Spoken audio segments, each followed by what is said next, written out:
어르신들, 혹시 새벽에 가슴이 답답하고 아파서 깨신 적 있으신가요? 저녁에 과식해서 그런가? 체한 건가? 하고 생각하셨나요? 이게 정말 위험한 생각입니다. 심근경색, 즉 심장마비는 새벽에 가장 많이 발생합니다. 그런데 많은 분들이 소화불량으로 착각해서 시간을 허비하십니다. 골든타임은 단 2시간입니다. 2시간 안에 병원에 가지 않으면 심장 근육이 죽고 생명이 위험합니다. 오늘 이 영상 끝까지 보시면 이 둘을 정확히 구분하는 방법을 아시게 될 겁니다. 실제로 있었던 일입니다. 65세 남성분이 새벽 4시쯤 가슴이 답답해서 깨셨습니다. 어제 저녁에 고기를 많이 먹어서 체했나 보다 생각하셨습니다. 소화제를 드시고 다시 누우셨습니다. 1시간이 지났지만 나아지지 않았습니다. 오히려 가슴 통증이 더 심해지고 왼쪽 팔까지 아파왔습니다. 식은땀도 났습니다. 그제야 부인께서 이상함을 느끼고 119에 전화하셨습니다. 병원에 도착했을 때는 이미 심근경색이 상당히 진행된 상태였습니다. 다행히 응급시술로 생명은 건졌지만 처음 증상이 나타났을 때 바로 병원에 갔다면 심장 손상을 훨씬 줄일 수 있었습니다. 이런 일이 왜 자꾸 생기는 걸까요? 왜 사람들은 심장마비를 소화불량으로 착각하는 걸까요? 이유가 있습니다. 첫째, 심근경색의 통증이 가슴 중앙, 명치 부근에서 느껴지는 경우가 많습니다. 이 부위는 위가 있는 곳이기도 합니다. 그래서 속이 더부룩하다, 체한 것 같다 느껴지는 겁니다. 둘째, 실제로 체했을 때와 증상이 비슷한 경우가 있습니다. 가슴이 답답하고 메스꺼움이 있고 토하기도 합니다. 셋째, 많은 분들이 심장마비는 드라마처럼 갑자기 쓰러지는 거라고 생각하십니다. 하지만 실제로는 서서히 시작되는 경우가 많습니다. 그럼 이 둘을 어떻게 구분할까요? 생명이 달린 문제니까 정말 정확히 아셔야 합니다. 첫 번째 차이, 통증의 위치입니다. 소화불량은 명치나 위 부분이 아픕니다. 손가락으로 여기 하고 정확히 가리킬 수 있습니다. 하지만 심근경색은 가슴 전체, 특히 가슴 중앙이나 왼쪽 가슴이 넓게 아픕니다. 손바닥 전체로 이 부분 전체가 하고 표현하십니다. 그리고 심근경색은 통증이 퍼집니다. 왼쪽 팔로, 턱으로, 등으로, 목으로 퍼져나갑니다. 특히 왼쪽 팔이 저리거나 아픈 게 심근경색의 중요한 신호입니다. 두 번째 차이, 통증의 느낌입니다. 소화불량은 더부룩하고 답답하고 쓰린 느낌입니다. 트림이 나올 것 같은 느낌도 있습니다. 하지만 심근경색은 가슴을 짓누르는 것 같다, 무거운 돌이 올려져 있는 것 같다, 가슴을 쥐어짜는 것 같다 이렇게 표현합니다. 숨이 막히는 것 같고 답답한 정도가 아니라 고통스럽습니다. 세 번째 차이, 식사와의 관계입니다. 소화불량은 식사 후에 나타납니다. 특히 과식하거나 기름진 음식을 먹은 후에 생깁니다. 하지만 심근경색은 식사와 관계없이 옵니다. 새벽에 자다가 갑자기 올 수도 있고 아침 운동 중에 올 수도 있고 화장실에서 힘을 주다가 올 수도 있습니다. 물론 식사 후에 올 수도 있습니다. 그래서 헷갈리는 겁니다. 네 번째 차이, 소화제나 제산제의 효과입니다. 소화불량이면 소화제를 먹거나 트림을 하면 좀 나아집니다.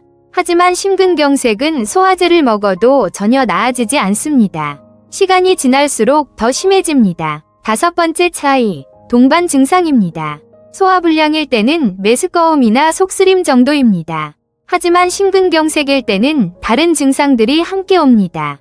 식은땀이 많이 납니다. 얼굴이 창백해집니다. 숨이 가빠집니다. 어지럽고 기운이 빠집니다. 불안하고 공포감이 듭니다. 뭔가 큰일이 난 것 같다 는 느낌이 듭니다. 여섯 번째 차이, 자세를 바꿔도 통증이 계속되는지입니다. 소화불량은 자세를 바꾸면 좀 나아지는 경우가 있습니다. 앉으면 좀 낫거나 누우면 좀 낫거나 합니다. 하지만 심근경색은 어떤 자세를 취해도 통증이 계속됩니다. 가만히 있어도 아프고 움직여도 아프고 앉아도 아프고 누워도 아픕니다. 일곱 번째 차이, 지속 시간입니다. 소화불량은 몇 분 정도 불편하다가 나아지거나 몇 시간 지속되어도 서서히 좋아집니다. 하지만 심근경색은 20에서 30분 이상 계속됩니다. 그리고 시간이 지날수록 더 심해집니다. 8번째 차이, 고위험군인지입니다. 소화불량은 누구에게나 올 수 있습니다. 하지만 심근경색은 고위험군에게 더 많이 옵니다. 고혈압, 당뇨병, 고지혈증이 있는 분, 흡연하시는 분, 비만이신 분, 가족 중에 심장병 있는 분, 50세 이상 남성, 60세 이상 여성, 이런 분들이 가슴 통증이 있으면 더욱 조심하셔야 합니다.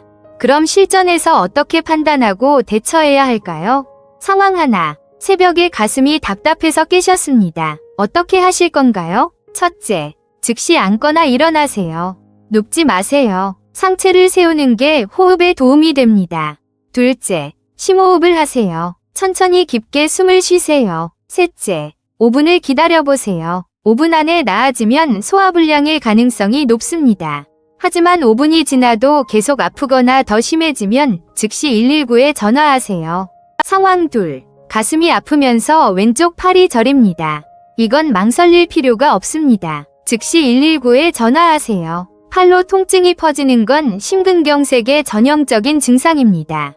좀 더 지켜보자 는 생각은 위험합니다. 상황 셋, 가슴 통증과 함께 식은땀이 납니다. 얼굴이 창백해집니다. 이것도 즉시 119입니다. 식은땀은 심근경색의 중요한 신호입니다. 상황 넷, 확실하지 않습니다. 소화불량인지 심근경색인지 모르겠습니다. 이럴 때는 어떻게 할까요? 안전하게 가세요. 119에 전화하세요. 가슴이 아픈데 심장인지 위인지 모르겠어요. 라고 말씀하세요. 구급대원이 와서 심전도를 재보면 알 수 있습니다. 소화불량이었으면 다행이고 심근경색이었으면 생명을 구한 겁니다.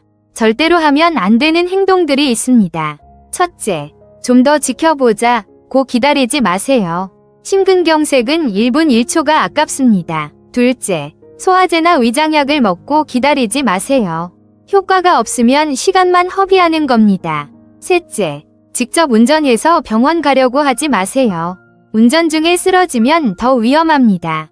반드시 119를 부르세요. 넷째, 가족 깨우기 미안해서 참지 마세요. 새벽이든 언제든 즉시 가족을 깨우고 119에 전화하세요. 다섯째, 니트로글리세린 같은 심장약이 집에 있다고 해서 임의로 드시면 안 됩니다. 의사 처방 없이 드시면 위험할 수 있습니다. 119에 전화할 때 무엇을 말해야 할까요? 가슴이 아픕니다. 심장마비 같습니다. 라고 명확히 말씀하세요. 그러면 구급대가 더 빨리 준비해서 옵니다. 그리고 언제부터 아팠는지, 어떻게 아픈지, 다른 증상은 없는지 말씀하세요. 주소를 정확히 알려주세요. 만약 혼자 계시면 문을 열어두세요. 구급대가 들어올 수 있게요. 가족이 할 수 있는 일도 있습니다. 첫째, 환자를 눕히지 말고 앉히세요. 침대에 기대 앉히거나 의자에 앉히세요. 둘째, 꽉 끼는 옷을 풀어주세요. 넥타이, 벨트, 단추를 풀어주세요. 셋째, 환자를 안정시키세요. 괜찮아요. 곧 구급차 와요. 침착하세요. 하고 말해주세요. 넷째, 평소에 먹는 약이 있으면 준비하세요. 병원에서 물어볼 것입니다. 다섯째, 만약 위식을 잃으면 심폐소생술을 시작하세요. 심근경색이 왜 새벽에 많이 올까요? 새벽 시간에는 우리 몸의 혈압이 올라갑니다. 잠에서 깨면서 스트레스 호르몬이 분비됩니다. 혈액이 끈적해집니다. 혈관이 수축합니다. 이 모든 것들이 심근경색 위험을 높입니다. 특히 새벽 4시에 서 8시 사이가 가장 위험합니다. 그래서 고위험군 분들은 새벽에 특히 조심하셔야 합니다. 첫째, 아침에 일어날 때 갑자기 벌떡 일어나지 마세요. 천천히 일어나세요. 둘째, 일어나자마자 화장실에서 힘을 주지 마세요. 변비가 있으시면 미리 치료하세요. 셋째, 새벽 운동을 조심하세요. 겨울 새벽 운동은 특히 위험합니다. 아침 햇살이 나온 후에 운동하세요. 넷째, 물을 마시세요. 자고 일어나면 몸에 수분이 부족합니다. 물 한 잔을 마시세요. 심근경색 예방법도 말씀드리겠습니다. 첫째, 혈압을 관리하세요. 고혈압은 심근경색의 가장 큰 위험 요인입니다. 혈압약을 꾸준히 드시고 짜게 먹지 마세요. 둘째, 당뇨병을 관리하세요. 혈당이 높으면 혈관이 손상됩니다. 셋째, 콜레스테롤을 관리하세요. 기름진 음식을 줄이고 필요하면 약을 드세요. 넷째, 담배를 끊으세요. 흡연은 혈관을 망가뜨립니다. 다섯째, 규칙적으로 운동하세요. 하루 30분 이상 걸으세요. 여섯째, 스트레스를 관리하세요. 만성 스트레스는 심장에 나쁩니다. 일곱째, 충분히 주무세요. 수면 부족도 심장병 위험을 높입니다. 여기서 하나 더, 여성분들께 특별히 말씀드리고 싶은 게 있습니다. 여성의 심근경색 증상은 남성과 다를 수 있습니다. 여성은 가슴 통증이 약하거나 없는 경우도 있습니다. 대신 메스꺼움, 구토, 피로감, 숨가쁨, 등 통증, 이런 증상이 주로 나타날 수 있습니다. 그래서 여성은 더욱 놓치기 쉽습니다. 그냥 피곤해서 그런가 보다 하고 넘어가기 쉽습니다. 여성분들도, 그리고 여성 가족을 둔 분들도 이 점을 꼭 기억하세요. 당뇨병이 있으신 분들도 조심하셔야 합니다. 당뇨병 환자는 신경이 둔해져서 통증을 잘 못 느낍니다. 심근경색이 와도 통증이 약할 수 있습니다. 그래서 무증상 심근경색이라고 해서 증상 없이 지나가는 경우도 있습니다. 당뇨병 환자는 작은 증상도 무시하지 마시고 주의하셔야 합니다. 정리하겠습니다. 새벽 가슴 통증, 소화불량과 심근경색 구분법. 첫째, 통증 위치. 소화불량은 명치 한 곳, 심근경색은 가슴 전체와 왼쪽 팔. 둘째, 통증 느낌. 소화불량은 더부룩함, 심근경색은 짓누르는 느낌. 셋째, 동반 증상. 심근경색은 식은땀, 숨가쁨, 어지러움이 함께 옵니다. 넷째, 소화제 효과. 소화불량은 나아지지만 심근경색은 안 나아집니다. 다섯째, 지속시간. 심근경색은 20분 이상 계속되고 더 심해집니다. 대처법. 5분 기다려보고 안 나으면 즉시 119. 왼쪽 팔 저림. 식은땀이 있으면 즉시 119.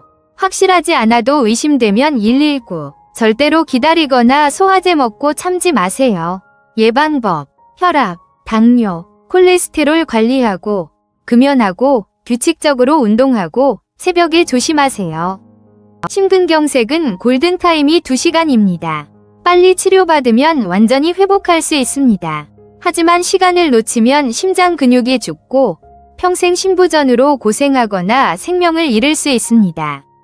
그냥 체한 거겠지 하고 넘어가지 마세요. 의심되면 즉시 119입니다. 주변 어르신들, 특히 고혈압이나 당뇨병 있으신 분들께 이 영상을 꼭 공유해주세요. 배우자분께도 보여드리세요. 새벽에 가슴 아프시면 어떻게 해야 하는지 미리 이야기해두세요. 이 지식이 생명을 구할 수 있습니다. 여러분 모두 건강하시기를 바랍니다. 감사합니다.